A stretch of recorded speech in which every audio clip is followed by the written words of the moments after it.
Hey everybody, welcome back to the Work in Progress podcast. I'm Dale. Rachel. I'm Tubbs. I had to think about that for a second. No, you said I'm Dale, and she immediately after said Rachel. You're not Dale, Rachel. That's true. So Pause for if we're dramatic gonna effect. exactly. So if we're gonna judge people. Maybe Rachel was wrong. I'm okay with that.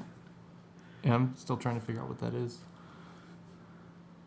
There's something you can't see on the podcast. We do that a lot, But don't we're On the think it's- windscreen for the microphone, there is That's a what that's line, called? and we can't figure out if it's a scratch or a hair. Maybe But that's it's a got to be a scratch. scratch. Maybe that's a scratch when Tubbs and I were messing around with it. Mm. Could be. no, it's too straight. No, it's not. No, is it? It's curved. All right. Or. Anyways. Enough about the scratches. So, We got an email from a listener. first one. First listener. Excuse me. And if you would like to suggest any topics or ask us any questions, you could reach us on Instagram at WIPP Podcast. You can email us at artistwhip@gmail.com or leave a comment in the YouTube video that you're listening to at the Work in Progress Podcast. But if you're listening to it, you're probably already there. That was kind of a dumb thing to say. But this listener wrote, I've listened to all your podcasts. You are all artists. Greatly appreciated and understood. Explain each of your personal and parental religious preferences, persuasions, and justifications.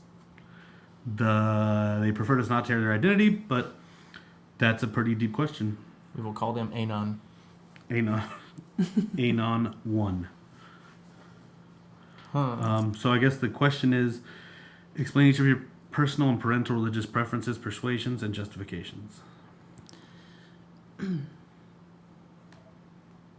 Rock, paper, scissors? Rock, paper, scissors.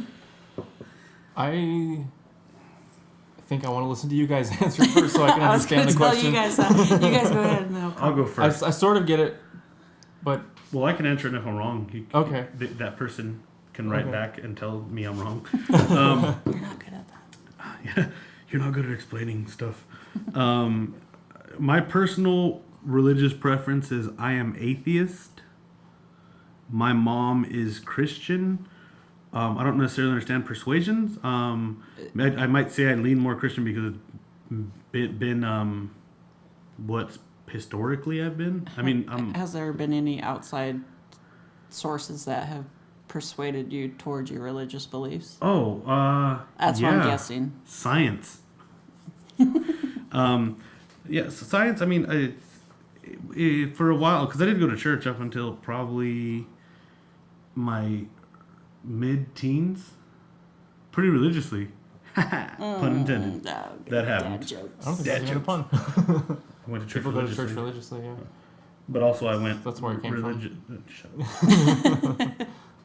Thank you, Dale, for that. I went to church, and I remember liking church. I liked most of the people at church. I didn't like waking up, but I mean nobody likes waking up. I think it's at some point I think I just got tired of going. Mm-hmm. But I didn't so much get tired of going. I just remember not necessarily feeling what everybody else described they were feeling.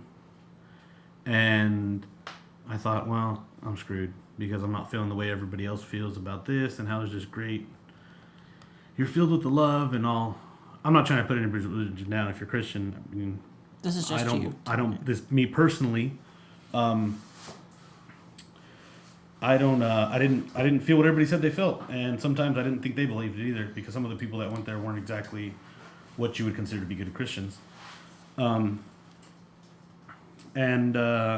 Shortly thereafter, I had a person tell me that they were atheist, and I remember thinking that word had a really negative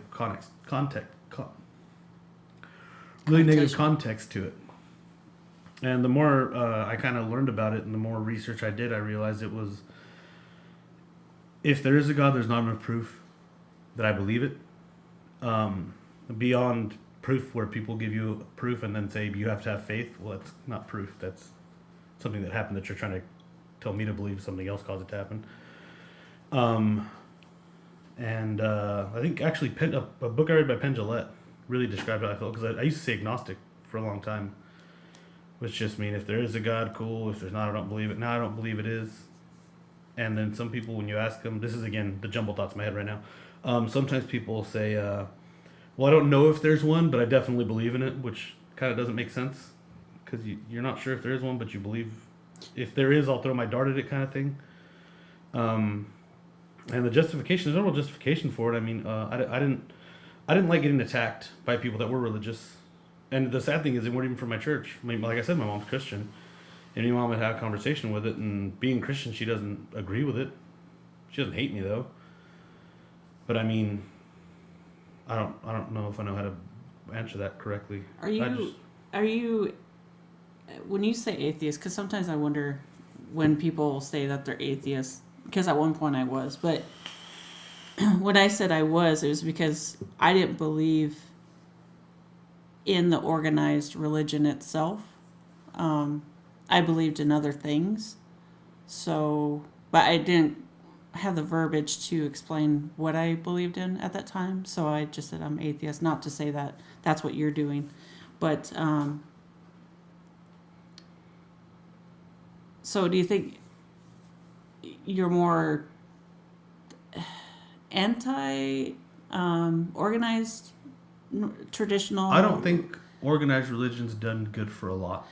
I think religion's done good for some. Like, when I say, I don't even know if I completely agree. I'm just trying not to sound like an asshole, basicly, and I don't know how to do that correctly. It's a fine line to walk. It's a very deep subject. But I guess the best way to put it, and I think it was Ben Gillette that said it. He said, "I just believe in one less God than everybody else," and it kind of makes sense to me, because if you're a Christian, you think the Buddhist God is horseshit. I mean, you don't say that to be nice, but you think it's horseshit.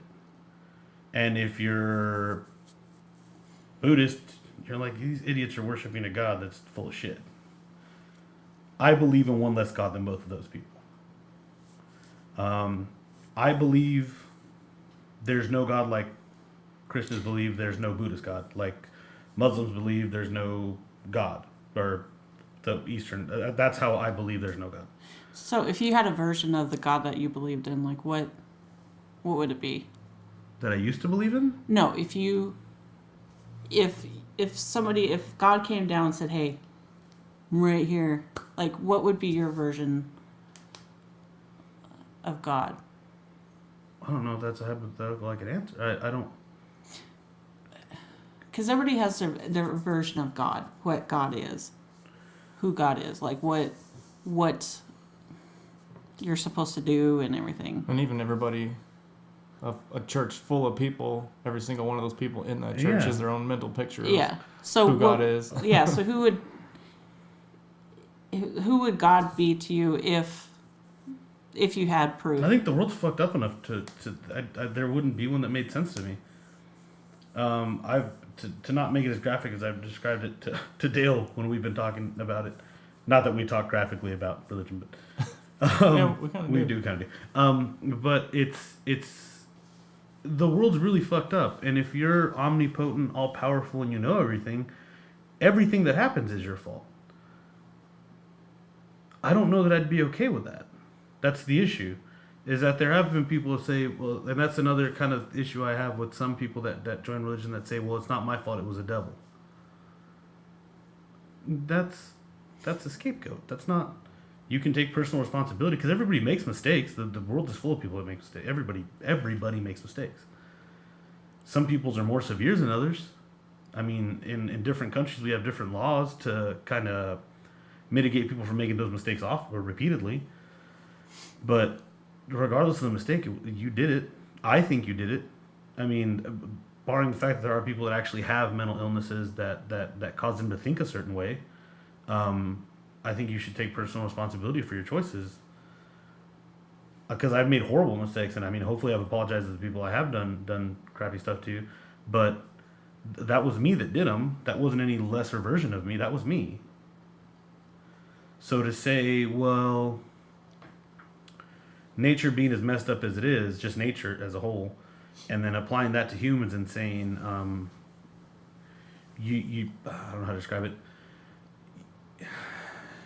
Try not to be so harsh. It's difficult. You can't say everything good that happened is God's fault, because He does everything that's good. And then when something horrible happens, say, well, the Lord works in mysterious ways. The ways just seem like asshole ways to work. I mean, there's bugs whose only, like, I always make flies. Flies are beautiful creatures. Because everybody hates them, but they eat the shit out of decomposed stuff. Because if there were no flies, we'd have a lot more shit that's just laying around decomposed. I mean, in nature, obviously, not in a city, but I think that's really cool that they do so much, and people are like, God, you're annoying. Because I've done the same thing. But there are some creatures that was it Stephen Fry was talking about it? His entire life cycle was just burrowing into a child's eye, running through its, and blinding the child. An all-powerful, all-knowing God could have just made that not exist. But He chose to leave it here? Or is it a devil bug? And the part that bothers me about that is a lot of religious people will say, well, that's because of the first sin and that's what we have to deal with. That seems because of the gays. Anything. I mean, that's New Orleans, Rachel. Get it right. It just blows my mind how many people are so,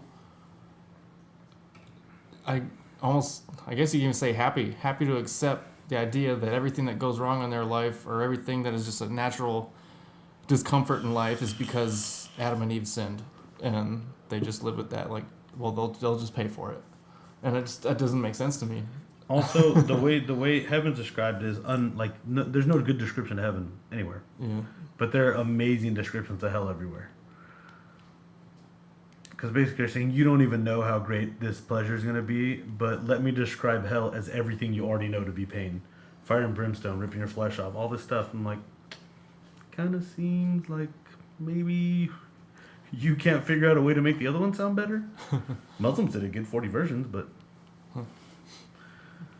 that there's no better, like, there's no great way to explain how amazing it's going to be. Yeah. But there's a very easy way to describe how shitty hell's going to be. I believe in the book of Revelation they talked about the New Jerusalem or something like that. So I think there was that kind of something, but I mean, I didn't get there. I think I thought to the end of. Yeah. I tried to reread the Bible afterwards. Because they say if you want to be a good Christian, read the Bible. If you want to be a good atheist, read the Bible. Yep. But well, expanding on that, because I think that is funny. The I don't know if I'd want to go to heaven based on the way they described it. Yeah. Because they had to find loopholes if you ask questions. Well, what about the people I know? Oh, well, you're not going to know anybody. Well, then why the fuck do I want to be there? Well, you're not going to recognize people. Well, what do you mean I'm not going to recognize people? Well, everybody's going to be different, because you're going to be sad if the people that you loved didn't make it to church or forgot to tithe the right amount and they made it to hell. Which also is kind of shitty, because, like, hey, I spent the first 45 years of my life just raping and murdering people. But I was in prison, met a priest, made it to heaven. What'd you spend your life doing? Go to church. But right before I died, I said fuck and stabbed a guy that was the wrong guy, and now I'm dead, and I'm in hell. Like, that doesn't make sense to me. I think a lot of the beliefs as far as heaven and hell are ego based, and because to sit there and say, hey, you did this, you're going to heaven, or you did this, you're going to hell.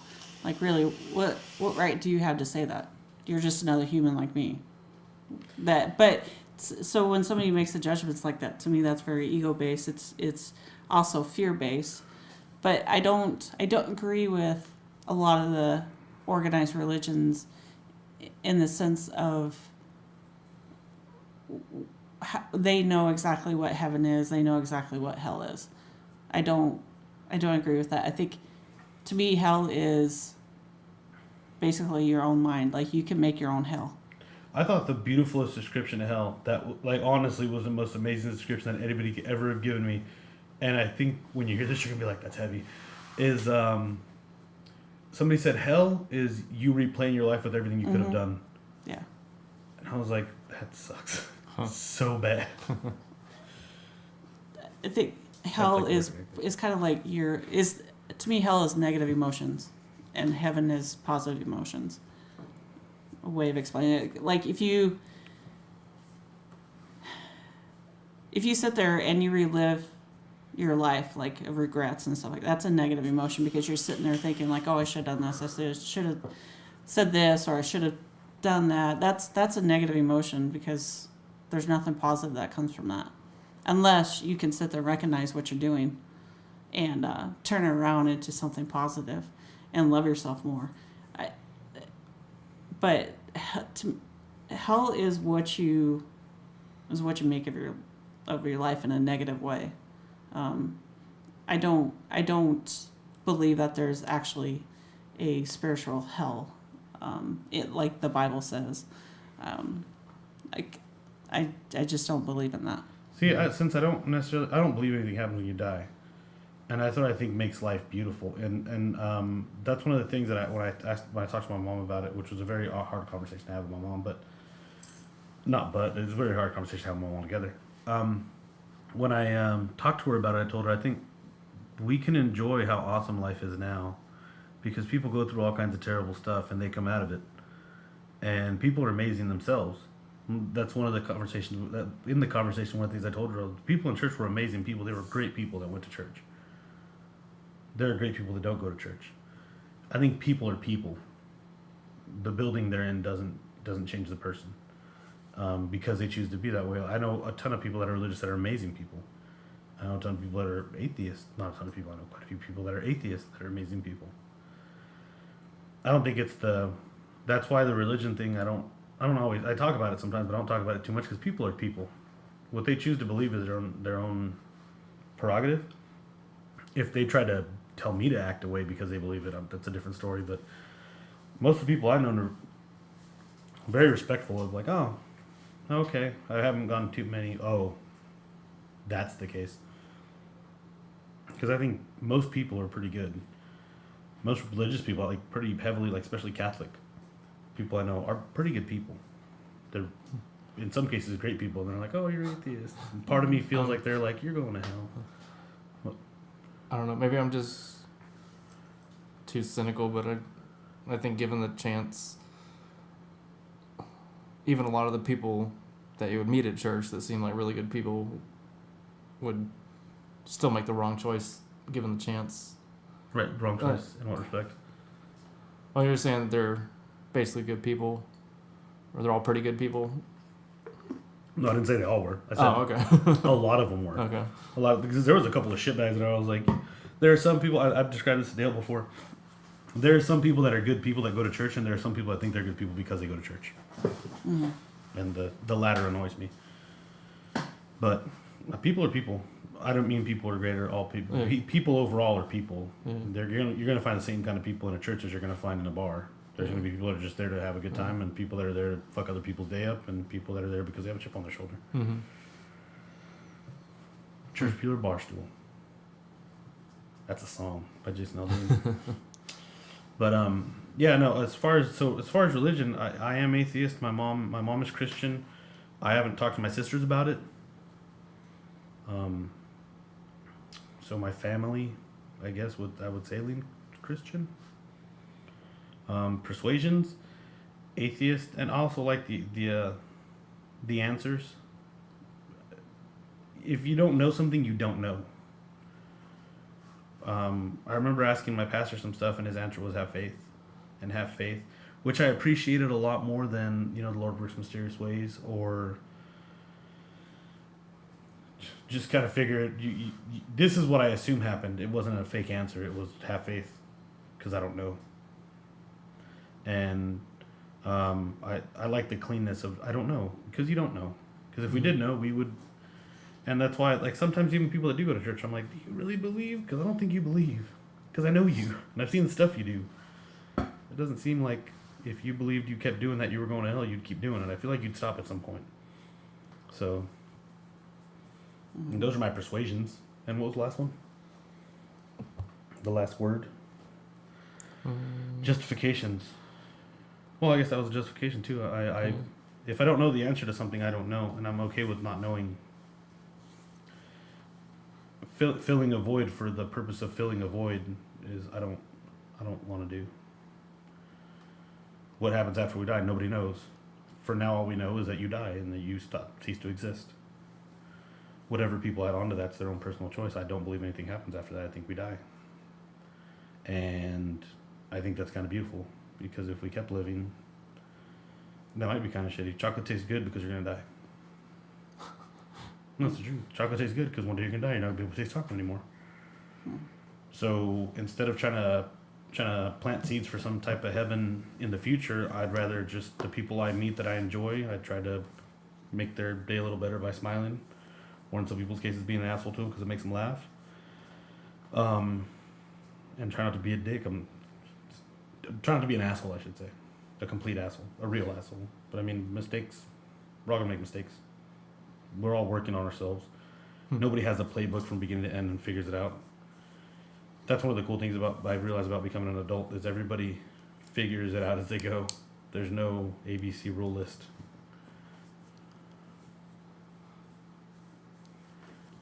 Dale. So that was mine. Man.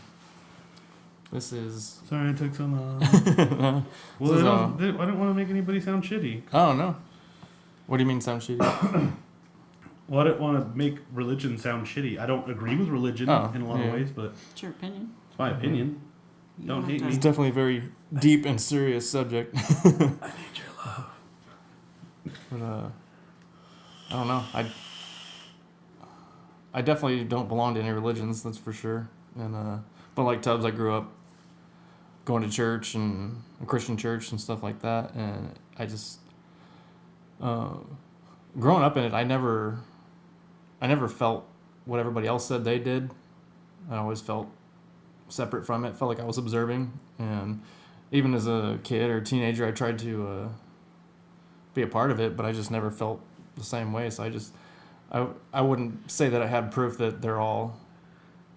But you faked it till you made it. And you just Yeah, never made it. yeah, pretty much. I like your answer better because it was worded, so I'll say what Dale said.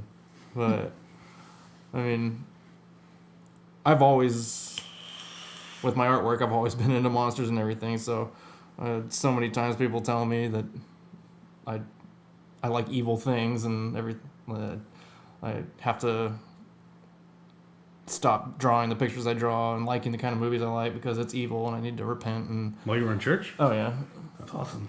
so but I've always, my entire life, I've always felt much more comfortable around the darker, scarier side of things than I did all the Religious. the religious. It just seems Well, that can be dark and scary too. yeah. I defy you to find a book that's worse. Just joking, people. Sorry. And it was on cynicism again. I guess I was always skeptical of everybody's intentions and what's the word? Sincerity, or I mean, it's like in any court case. I mean, it's impossible to prove somebody's intentions or how they really felt about something at the moment. But I just never felt like everybody, and it's hard to explain. It's really difficult. I never felt like anybody else there at those churches ever. Why are you guys smiling? We're sincere. What? Because he We're sincere. was doing his I thing. adjusted and my belt, and It's- Rachel, it just my eyes are So- up here. We're having a serious conversation right now, Rachel. it made me giggle. Sorry. No, I'm just kind of talking in circles because I don't even know how to explain it really. Because Well, it is. it's- It's kind of hard. it is. Well, If the I truth- fit in any kind of religious category, which I don't want to, I absolutely don't want to fit in any kind of religion, but it would be some kind of evil something, I'm sure. I don't think you believe in anything evil. I think you're a good person. No, I mean, You help out. You help people when you No. can. I wasn't saying that I'm evil. I'm just saying based on what churches think. Oh yeah. Well, But yeah, I don't know why I was talking to you up. I was like, you're not evil. You're not evil. You're a good person. that's another subject I thought about talking about was what really is evil, because, like I said, people said my artwork is evil and stuff like that. But I don't think there is evil. But go on. yeah, but Save to it for a stick later to the podcast. topic, yeah, to stick to the topic. As far as religious preferences, I do not have one. I don't subscribe to religions and anything. But I'm at the same time, I feel, and nothing against you, Tubbs, but I feel it's too arrogant to say that Atheists are a piece of shit. there is no God, but it's also too arrogant to say that there is. And I'm not saying, and I'm definitely don't think I'm agnostic. I don't know. Maybe I just think I'm a special snowflake in the religious category, but there's a You're more of an independent believer. yeah. A it is kinda hard. non-denominational. It is kind of hard to say atheist because when you say that, what people hear is, I think you're full of shit. What's that? It is kind of hard to say atheist because when you say that, what people hear is you're full of shit. Well, it's because there's so many zealous atheists. But one of my favorite H.L. Mencken quotes, sort of on the topic, it's actually what he was talking about in this quote was actually more about civilized people and their view on what's moral and what's not, as far as good morals and bad morals. But the end of the quote, and I don't think I'm taking it out of context, but I'm not going to read the whole quote because it's pretty long. But the end of the quote was, a truly civilized person is always skeptical and tolerant, and in this field and in all others, his culture is based on I'm not too sure. Like, you can't. To me, what that means, you can't be sure about anything because you don't know. Like, people are so confident and they say that they're faith because they know, they know because they have faith. To me, it's just too arrogant to say I know for sure one way or the other. Mm-hmm. Maybe I'm just incapable of having any kind of faith, but I don't think so. Thanks for attacking literally everybody but yourself religiously, Dale. Why? But I see your point. Because you're like, everybody that believes is too arrogant. I believe that people say that they believe. It's arrogant to say you believe, and it's arrogant to say you don't believe. Well, there's only two. And then you made your own lane, and you were like, I'm good. Like I said, it's difficult. H is the stupidest letter. I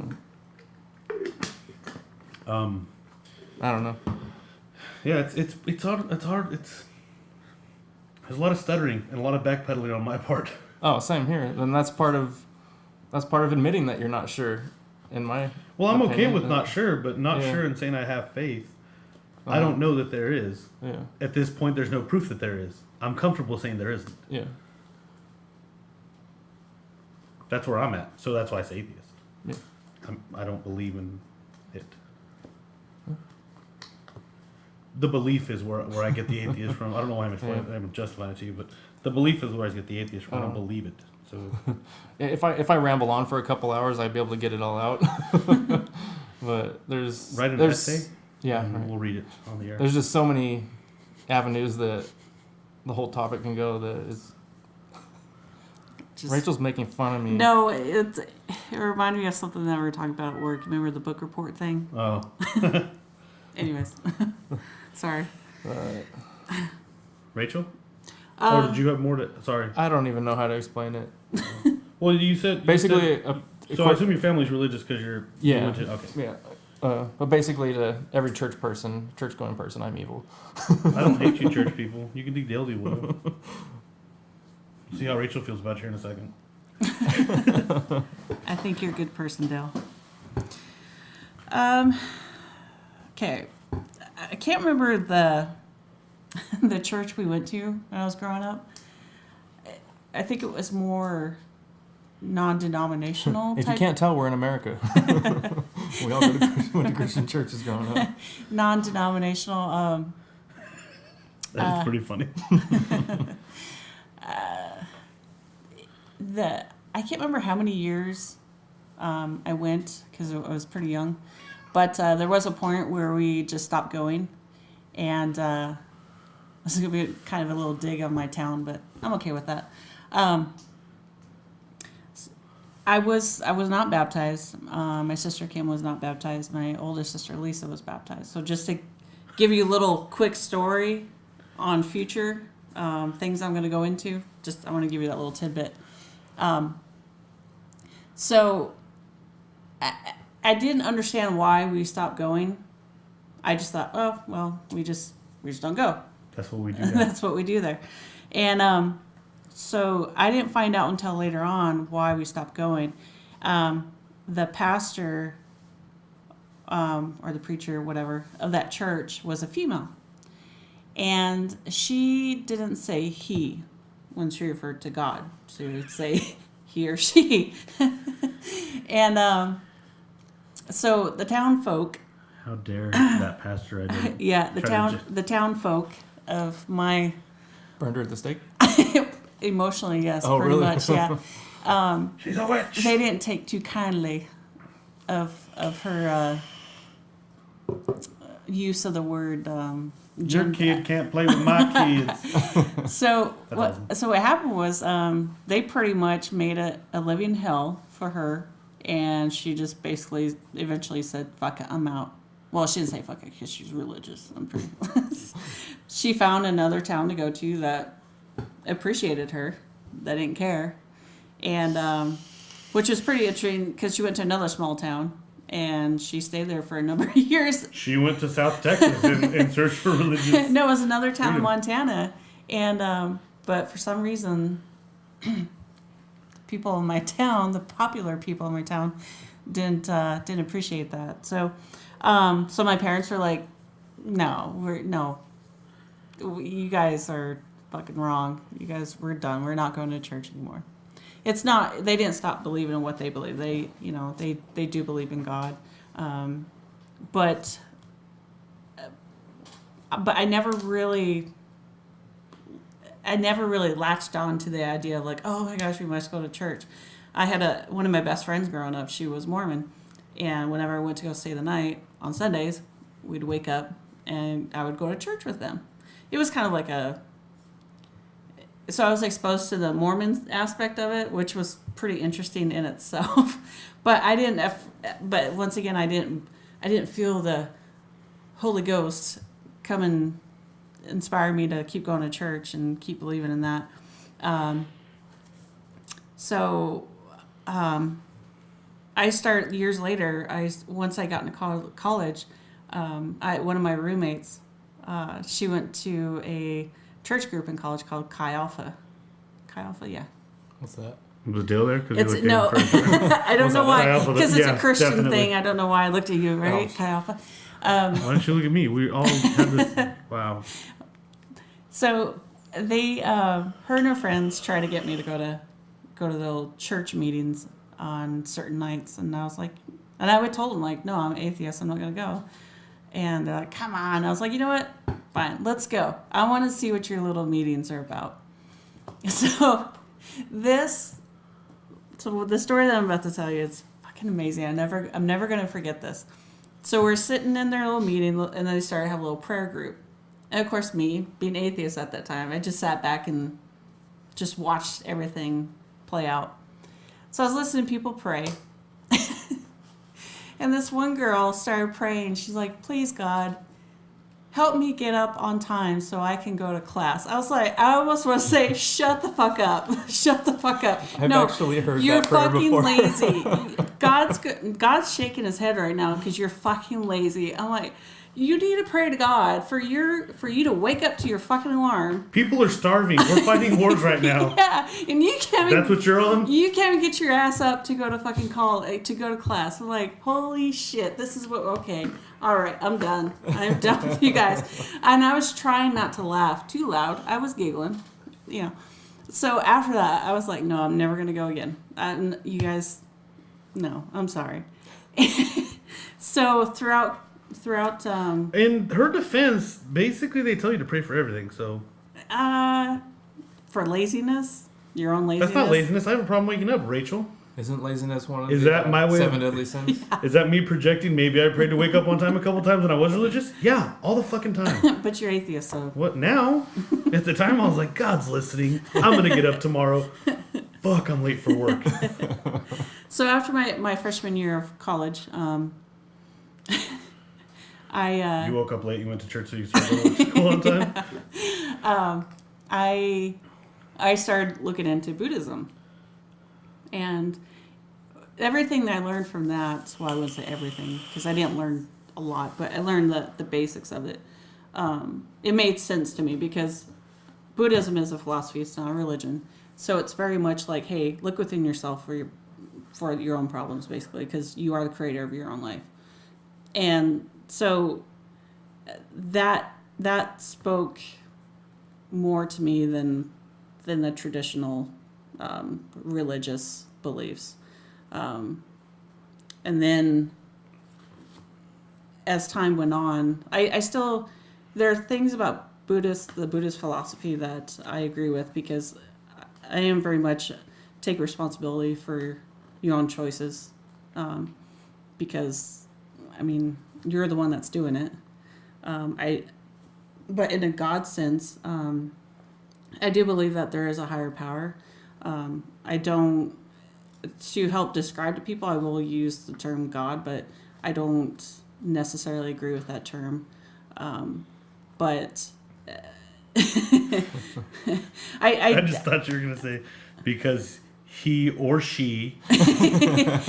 well, if you on that, if I do believe on a soul sense, there is no gender. No, God has a big old dick. If there is a God, huge cock. What? There is no gender on a soul sense. So I believe that God is genderless. But the physical form of a person, obviously there's gender. But I don't believe in a hell. The religious term ways. I don't believe in a hell. I believe more of an emotional hell. I believe that how we are on the physical plane is heaven and hell. On both, like when your life is good, when it's going positive. Like I said, that to me that's heaven. But when things are when you're in a negative state of mind, to me that's hell. So being on earth, that's heaven and hell. So we're born into purgatory? No, we're at both. Purgatory's right neither.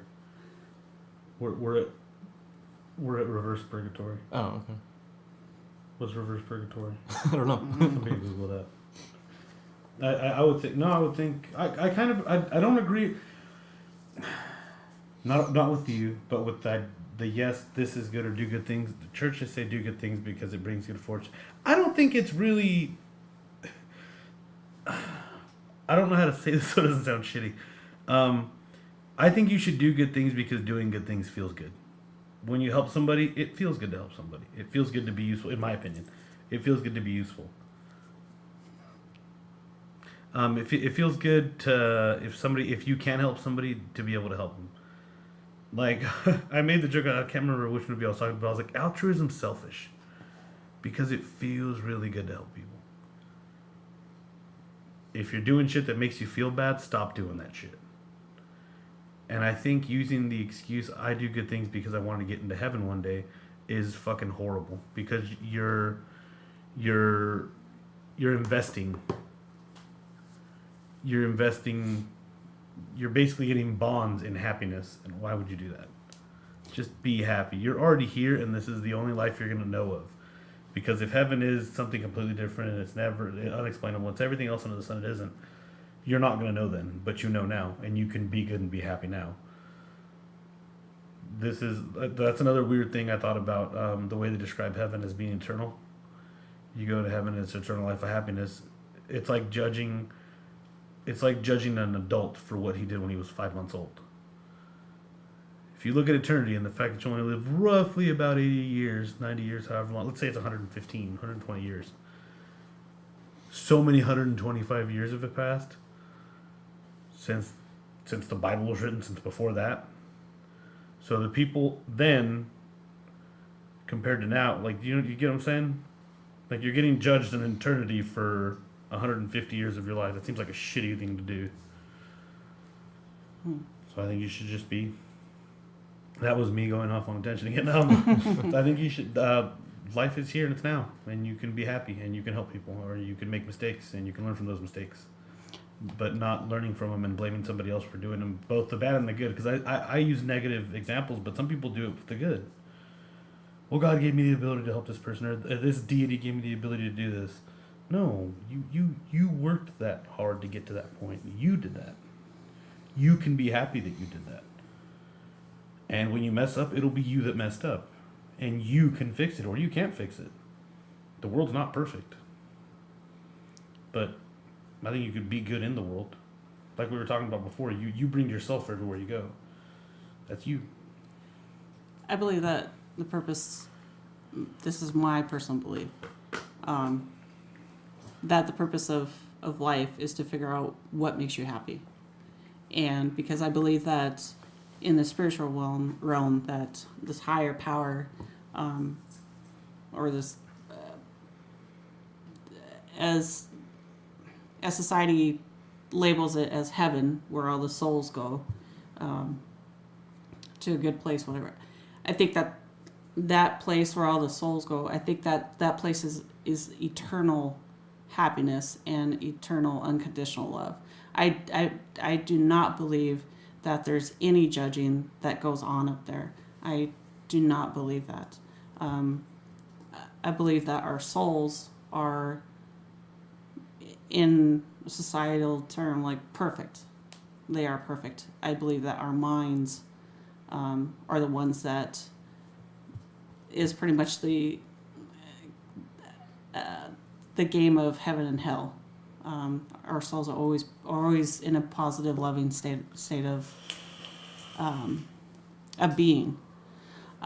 So when somebody says gets worried about whether or not they're going to get into heaven, I think you're judging yourself, and I think you're allowing society to judge you, to say that your actions are going to get judged. Well, ultimately, that's nobody else's business to judge what you don't do and don't. Unless you're literally a judge for the state, which we Well, allow. Even then, you're still going off of somebody's opinions about what's right and what's wrong. Which, I mean, there are moral things that That was not a good joke, sorry. that are right and wrong. But going back to my belief of the purpose of life is for you to figure out what makes you happy. And I don't agree with that when people say, well, I came to this earth to help other people. I'm like, I wouldn't put... I do. I If you get hold on, fulfillment let me from helping- finish. Can I finish? The more you do, the more good you do for yourself, the more you stay true to yourself. I believe that can inspire people. If you feel inspired to help somebody, okay, fine. But ultimately, your real job or real purpose on this earth is to figure out what makes you happy. And I believe in reincarnation. So once my physical life ends here, then I'll be reborn into the next physical life, and those lessons and everything that I've learned will continue on. They won't end. So if I devote my life to 100% worrying about what other people are doing versus what I'm doing, then I have lost... You know how people say I lost a part of myself? Well, that's what's going to happen. You're not going to really find out what makes you, what makes you happy. I do believe that, like I was saying, you can inspire other people, but I can't go out there and be like, I can tell you the best joke, Tubbs, and it will maybe make you laugh for a little bit, but then after that, you go back to how you're feeling, what you believe you should be feeling. Like, I can't sit there and make you happy. That's your choice whether you want to be happy or not. So I don't believe that the traditional religious belief that you're here to serve others. I believe that you're here to serve yourself in a positive way, and in those positive actions, it can inspire others, and then that spreads. That can inspire others, inspire others, inspire others. I think when I jumped in, you thought I was talking about religiously. I think if you find fulfillment from helping others, if that's honestly what makes you happy, and the way I see it is because there's sometimes you're helping people, you're like, oh, this is so fun. But with all the stuff we do, how many times you're working on a cutting board, it's just not working. And then you finally get to the end and it is working. Those hours of frustration pass by and you don't even remember them anymore. You remember because you were pissed off or you hit something, or your wrist is something. You hit something, your wrist is sore, and that's what you remember because when I was working on this cutting board, it didn't work. The reason I said is because when some people help people and dedicate themselves 100% to helping people, they get exhausted, they get worn out, and they get to that point, but they don't always notice that because they're doing what makes them happy. That's where I was. I wasn't coming from a religious standpoint. I was saying from people taking it in themselves to say, "I want to do this," and dedicate a big portion of their lives to helping other people. That's their lane. That's Right. where And they're- if that makes somebody happy doing that, then that's fine too. But ultimately, you're finding out what makes you happy about helping other people. Like if you get to a spot where you feel like you're getting to a negative spot, helping all these people because you have like these judgments or expectations on helping these people and nothing's being done, then you're going to get more frustrated and then you're going to lose touch with yourself. Lose touch with that positive, loving side of you. Whereas if some people aren't positive and loving, Rachel. it's, Very true. That's how you're saying about the soul thing. I'm like, I understand that the thought that souls are perfect, but the mind is kind of what runs the show for a good portion of it. I mean, there are people that are bad because they're like El Chapo. That I think we had the conversation about El Chapo where people are like, he's a monster, he's this, he's that.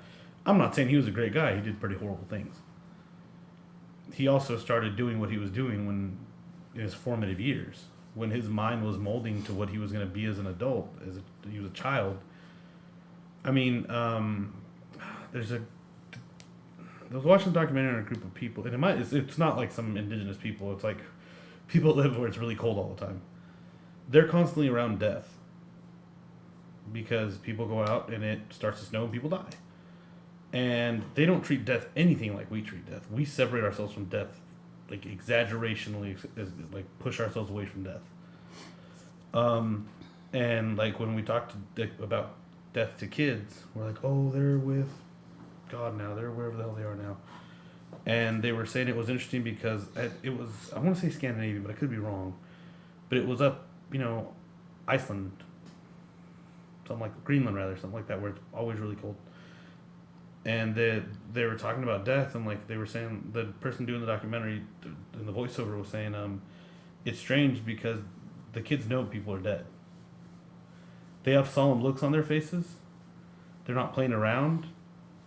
But the kids that know they're dead, they're talking about like 8-year-olds. When you're exposed to something like that really early, it becomes part of just your normal day-to-day stuff. I think that if I think society would be different. I believe that there was a point where humans throughout time lost that connection with death. Because you look back in the old societies, the old cultures, it was just part of everyday life. Yeah. Death was part of everyday life. Well, it's still to this day, death is part of everyday life. But there was a point where there was a disconnect.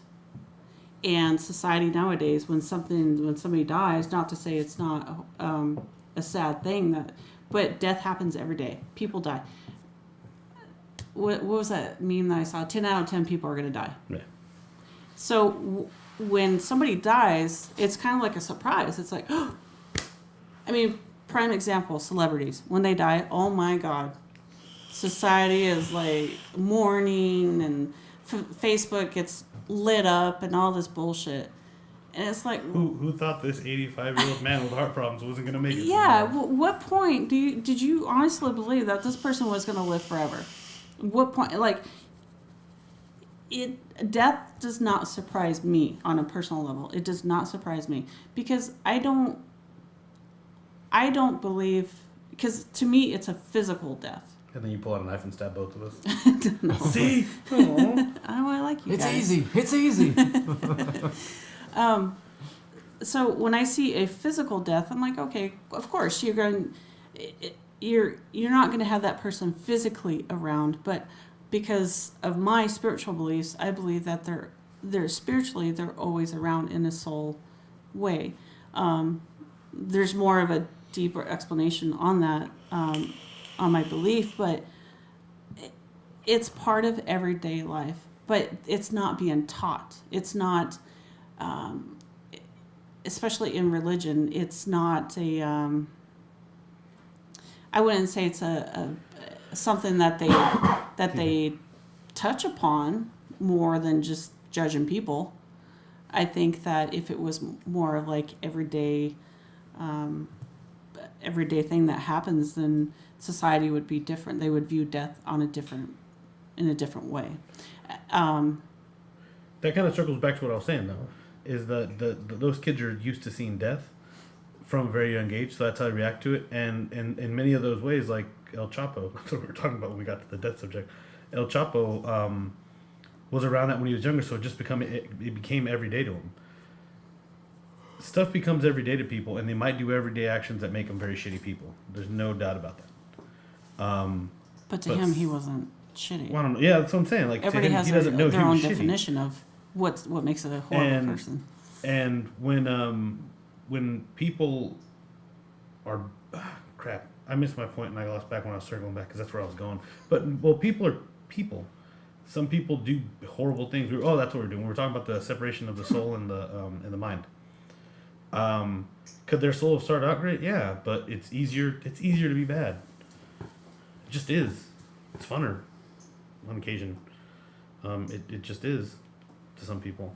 So that's when you say like the soul's perfect, I don't disagree with you, but I think if you're gonna think that way, at what point does it get clouded with the actions of the mind? I believe that the soul never is evil. It's the mind, the ego, that is the evil part. That can become evil. I do believe that there is that the mind and the soul, there is that. That doesn't sound fun. Well, I don't know. What do you want? I don't know how to describe You want that. like Ice cream. ponies? What do you want? That was a deep subject. Yeah. And I don't even think we hit on it. No, A I third don't think of so what- either. A third of what we could talk about having to do with it. Yeah, I wish I could. I wish I could expand. Personally, I but wish I wish I could really. we try to keep this podcast at about an hour. So, part 17. No. Yeah. We'll touch upon this probably again later on. Like a priest at a church. Those are the kind of jokes we won't be saying. No. So we're gonna go to another topic. That same listener also brought up a couple of other topics. Nope, only one. What? Only one. No, there were a lot of them. I think we made that very clear. Here's one. Here's we did. here's a really good one that I really liked. Okay. How does your beliefs reflect upon your art or ideals? It doesn't. I don't think. Not for me. All right. Well, thanks for that, Dale. No, I'm just saying because I mean, since I don't consider myself religious, or to really have any thing that could be considered religious beliefs, I wouldn't see how. I will take some What I pictures of see. your art, send it to the Vatican, have them give me an evaluation, and then I'll tell people. Well, that's what I'm saying. Like people will call it evil, but That's why I said that. what makes it evil? Vatican does Vatican things. Huh? Was that listener referring to from a religious perspective, or I think so. Because there's another good one on here. There it is. I mean, I don't sit and think, "Ooh, devils," while I'm working on my they're artwork. running around you in a Yeah. circle? I come up with something crazy, and I mean, it's not easy to come up with something crazy. It usually just pops in my head, and I start working on it. Maybe the devil did it. I don't know. Come play with us. I was looking at the microphone maniacally. You don't believe you have an evil attachment whenever you do your art? No, I don't. See, that's why this other topic Yeah. might work. Well, never mind. I thought it was a good topic. No, Well, hold on. it is. It is. Screwed. Hold on. But for me, that's my answer. I don't base any of my artwork off of any of. Anything religious? Yeah, I Belief mean, system?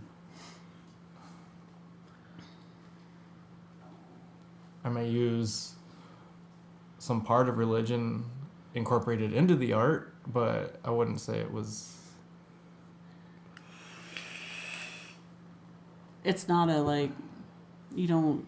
I thought you did a seance before you started sculpting, so Yeah, see, I don't. It's not like a big fuck Maybe I you to should. religion. No, it's not. I mean, I don't hate religion. I think religion's done good for people. For a long. I think It's just. I think I it's, think for some people that needed it, and it helped them change in a better way, then that's great. yeah. But there's also other people who got into religion and did way worse things than anybody can think of, and that's you could say that of two different people that got into the exact same religion. So I mean, so I wouldn't say religion or anything really has too much of an influence on my artwork. I think if it has any influence, which it does have influence, but not in the manner of like. let me take this one. got- Hold on. No, I was going to answer go for ahead. Rachel. I wasn't going to answer it myself. I was going to answer for Rachel just because reasons. Not in the sense that I make things, or when I paint things, I don't paint my beliefs. Does that make sense? I don't disagree. I don't paint the images of I just raised my hand. yes, Tubbs. all your tattoos, you drew your tattoos, and most of them are religious. Or have religious leanings. Well, yeah. Well, a lot of my, yeah, but Well, that's your art. You said you don't, and I was like, oh yeah, the tattoo. She's gonna bring up that. yeah, the tattoos do reflect my religious beliefs over. Not, I don't like the term religious. What? Yeah. Stop looking at it. I don't like the term religious because I don't believe in the term religion. In my spiritual beliefs, Excuse me. it's kind of like a history of my beliefs. Let it go. Well, what is the dictionary definition of religion? Let me look up the dictionary.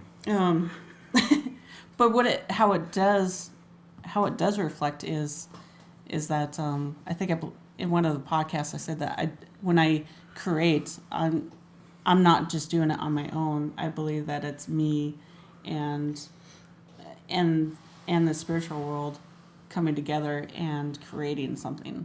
Mm-hmm. So if that I guess that would be a reflection of that. Well, I think I may have misunderstood the way you read it, Tubbs, because I snapped right in an answer. But it says, "How does your belief reflect upon your how does your belief reflect upon your art and your ideals?" I thought you read it as, "How does your religious belief?" That's what I thought you were saying. I might But- have. Okay, Well, so I think because I asked if it came from a religious aspect. So religion, So the that's stuck belief on me. in and worship of a superhuman controlling power, especially a personal god or gods. Another Wait, read that beginning. Read that first the part. belief in and worship of a superhuman controlling power. See, that's a problem I have right there is controlling. I don't believe that this higher being is controlling. I don't. That's why I don't like. I think Buddha makes you say that. I see. That's where I believe. This Because is that's also- a human emotion. That's a human quality. Is control. It's what's the definition of control? Well, let me finish this. Sorry, Why are you mad at me? because this is getting me going. Sorry, listeners. This happens. Don't look at the Don't screen get me right now. passionate about something. Control, the power to influence or direct people's behavior or the course of events. That's pretty correct. That's Based on that, control, if you have the power to influence people, then yes. but is If influence or direct people's behavior, which yeah, that's what control is. Controlling. but do you think control is a positive or a negative emotion or behavior? I don't know. You can't sum everything up into positive and negative. There's stuff that's just neutral. I think there's stuff that's just neutral. When I was taking psychology in school, and that's high school, and I didn't go to college. I'm too pretty for college. when I was taking psychology, one of the biggest things that the teacher jumped on me about was he said, you're an optimist or you're a pessimist. And I was like, no. And I can't remember who said it, but I thought it was so beautiful, and it warmed my heart when I heard him say it, because it was true. He said the opposite of love isn't hate. The opposite of love isn't hate. The opposite of love is indifference. There's gray everywhere, and that's one of the things that does kind of hit me. And like a lot of views I have are either really far one way or really far the other. Politically, they're really far one way and really far the other. It's because there's a lot of gray. And saying that something's, and this isn't me attacking, just this saying, is that a positive or a negative thing? It could just be a thing. It's, if you assign it a positive or a negative, control, I mean, based on control saying influence or direct people's behavior or the course of events, if they were going to do something positive and somebody gave you a boost, they're not necessarily controlling you, but they had influence on you doing something good. I don't like the phrase "the ends justifies the means" because I don't think the ends ever justify the means. The means justify the ends. Sandbags. Because I don't think they do. But the saying that something's just negative is positive or negative, I don't think it's positive or negative. Being controlled is positive or negative. Does it make you feel a way, or do you assign it something? Yeah, maybe, but I don't think it itself is. It's hot outside. Is the weather controlling you? No, but you're choosing not to. Your emotions are me controlling you. It's leaning you towards not wanting to do more stuff outside in Arizona. Do you see what I'm saying? It influences you. You can choose to go outside, but the influence is don't go outside, or you're gonna turn 5 shades of red. But in a religious aspect, the term control, I see that as, well, recently there was a conversation about certain things that had to be worn. What can show your angles, or whatever. Yeah. So that, to me, that's a form of control, in a religious manner. Because if you looked at things unconditionally, I think religion looks at things very conditionally. Like I've said before, wedding vows are very conditional. So when somebody says, I love them, and I got married under these vows, well, you're loving them conditionally. You're not loving them unconditionally, because if you love them unconditionally, it wouldn't matter. You wouldn't need to say those things in a wedding vow. I think there are a lot of things about love that people think, well, they need to act this way or act this way. We're talking about love. We're talking about marriage. But that it's conditional, and it's no wonder. Is it hold up, time out, because I'm kind of confused. Is it the vows you have an issue with, or the actual wedding? Or both? It's the vows itself. Oh, okay. So I was saying, because I remember when we did our vows, it was whatever, me and my wife, because I'm married. Well, you didn't get married under the. You got married at. What? Oh, we didn't get married in church. You guys didn't have vows, right? You just shook hands and said deal. I was like, I'd hit that. Okay, She's like, and I'd hit that, and then we high-fived, and then we walked out. Well, No, we had a unity ceremony. Right. And what is that? To some people that don't know what a unity ceremony is, what is that? My wife might listen to this. I don't know what it means. Thank you, though, for that. Well, look it up. I don't... essentially, it was just two people... It was what a marriage used to be. It's two people admitting in front of a group of friends that they want to spend the rest of their lives together. That's what it was. But what kind of things? Did you say anything to each other? Yeah, I'm pretty sure we have it on video somewhere. And if I ever find it, I'm more than willing. It was 8 years ago. I can't remember what I had for breakfast Tuesday. I'm not judging you.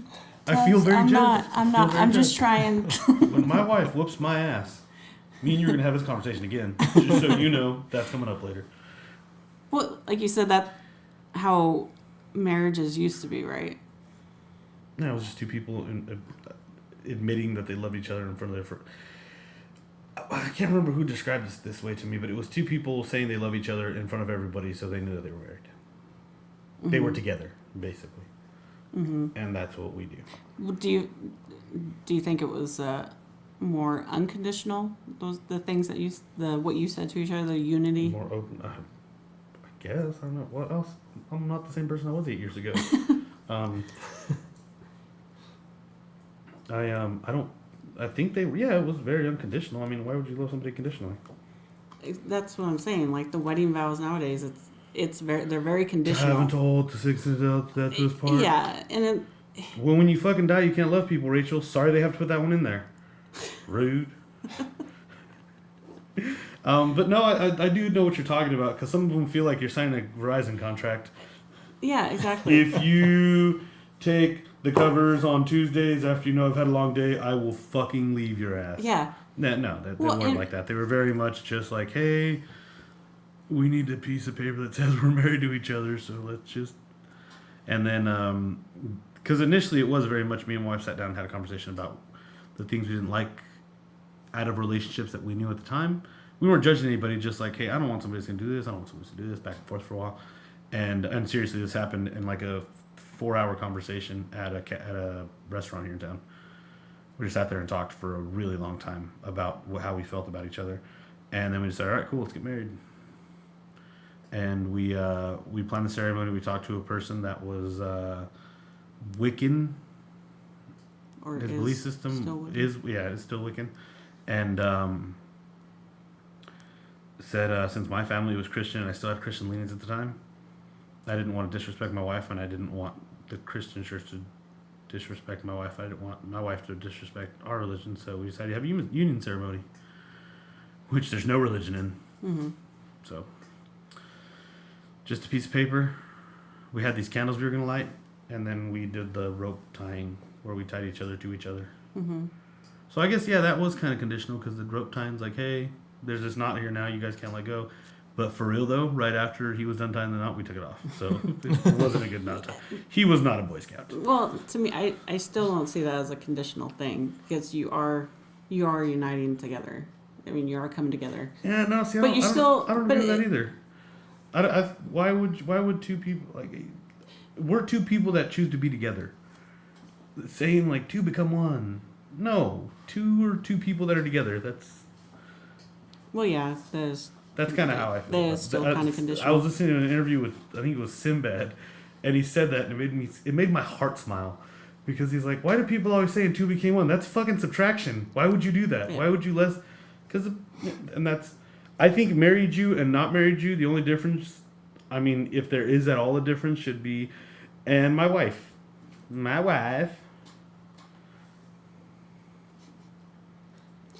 And that's really the biggest difference. I mean, different marriages get along different ways because we're all different people in different situations.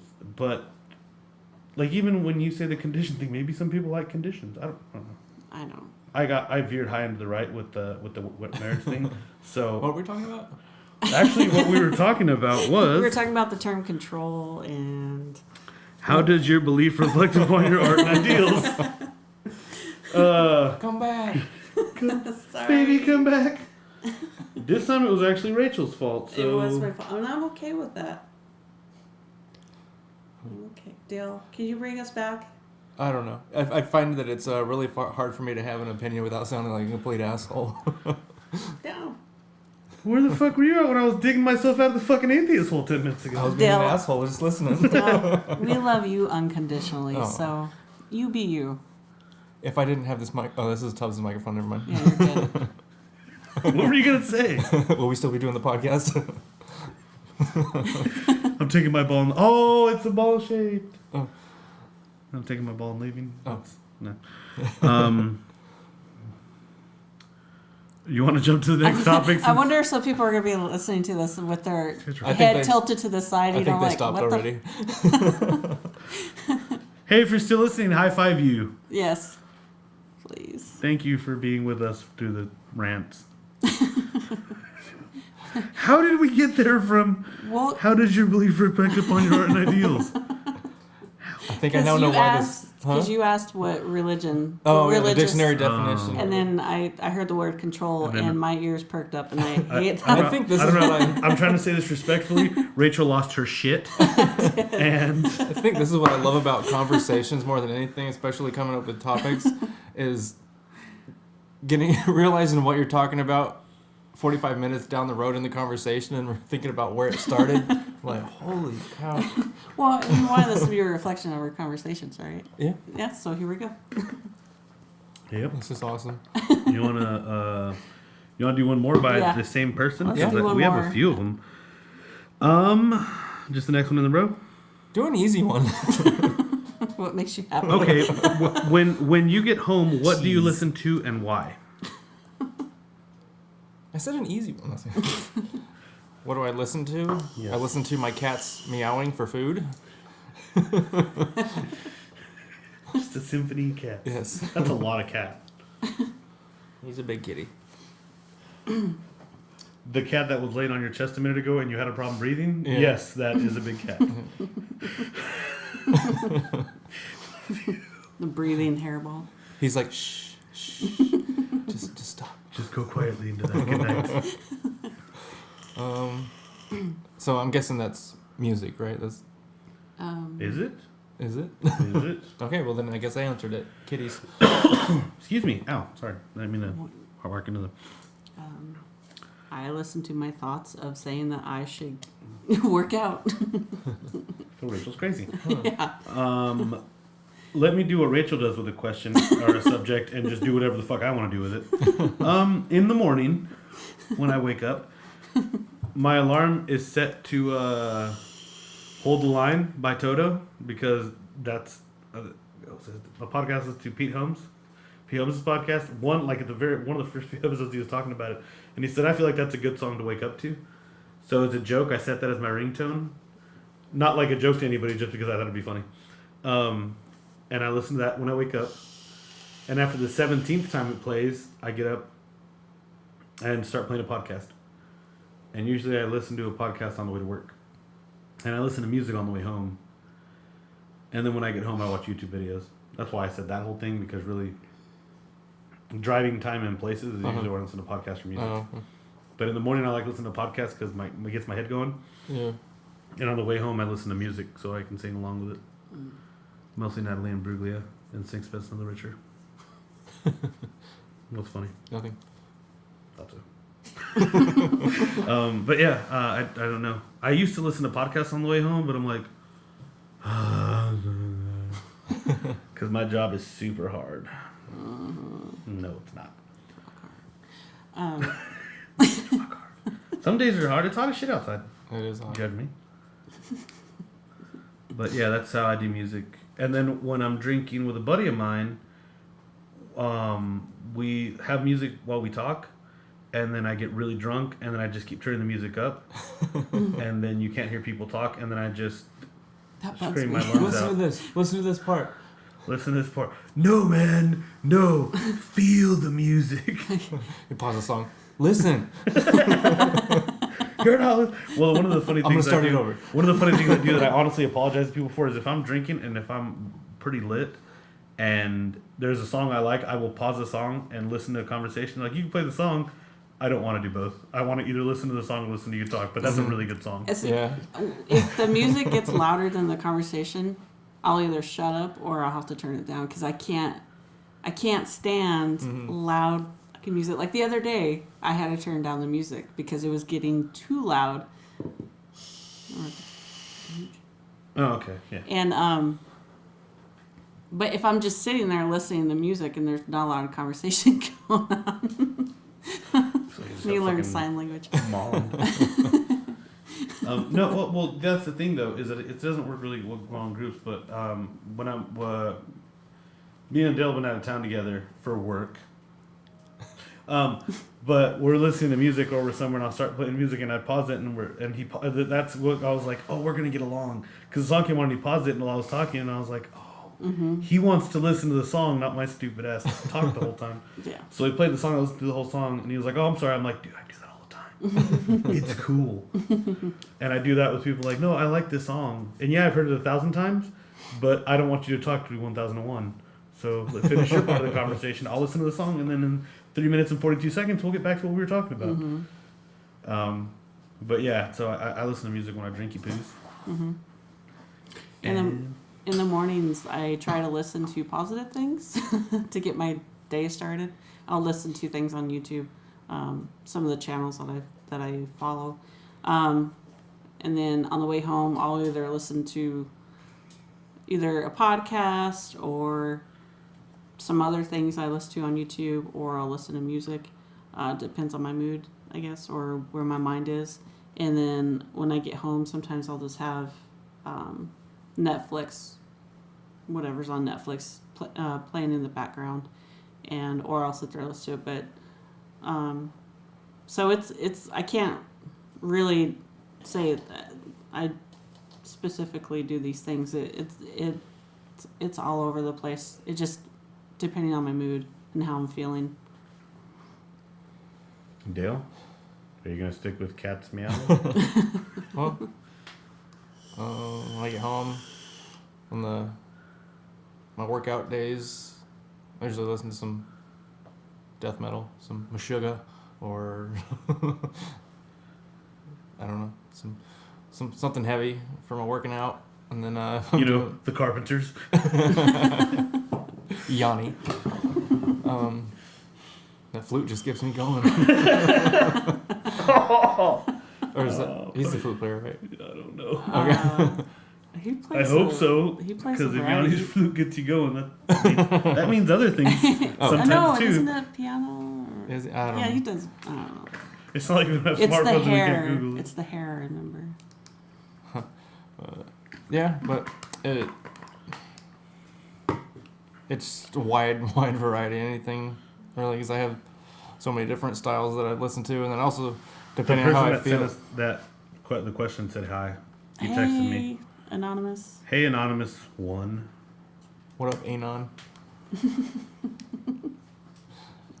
So, That question was too easy, I think, compared to the our other brains ones. were still in high gear from the other ones, and I just hear the word control once in a while. Like, the don't. songs and stuff.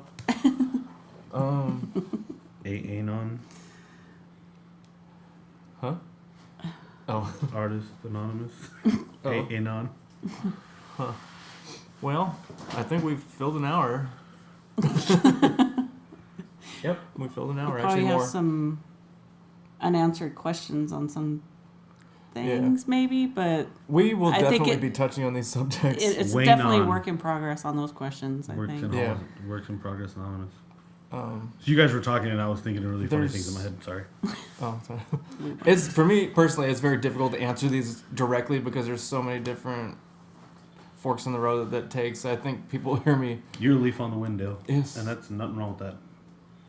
That's probably the reason we do what we do. Probably. And this won't But, be the last podcast, so we I can think always through touch other upon- topics. Huh? Go ahead. I'm sorry. I interrupted sorry. you, Dale. I'm sorry. So I was did I. rude. I was the asshole. I was gonna say I think through a lot of other topics that we cover, I'll be able to answer these in part. Maybe through the help of Jesus Christ, we can also. Yeah, we'll see about that. We'll see about that. Oh God, I'm going to a special house. But yeah, well, I mean, that's also kind of the cool thing is you can evolve and you can have a better answer. I mean, there's been questions people have asked me that have listened to the podcast, the 7 people I know, and they've been like, you should answer this. And a couple of times I'm like, well, because we bank showed a couple of the first ones. Yeah. And they're like, oh, well, we kind of touched on that. And I showed I think I showed one of you, or I think it was Rachel. I showed the subject that they talked about, and she said, no, it'd be cool to touch on that because we really only talked about it a little bit. Mm-hmm. And after we've had these kind of thoughts, or maybe if you do the thing that I do, where like at 4 a.m. when you can't sleep, you're like, this is what I should have said. Yeah. Oh yeah. We'll do something like it's that, and it comes up again. Today, you had mentioned these topics. I didn't memorize exactly what the topics were that we were going to talk about, but I knew it had something to do with religion, and in my head I had a full explanation, completely ready to say something, and then bloop. So Well, thank you if you made it. Thank you if you made it this far. High five. There is an awesome prize at the end. You can make a button go from gray to blue if you hit like. Ooh. You're welcome. Yes. Thanks for listening. Thank you. We love you.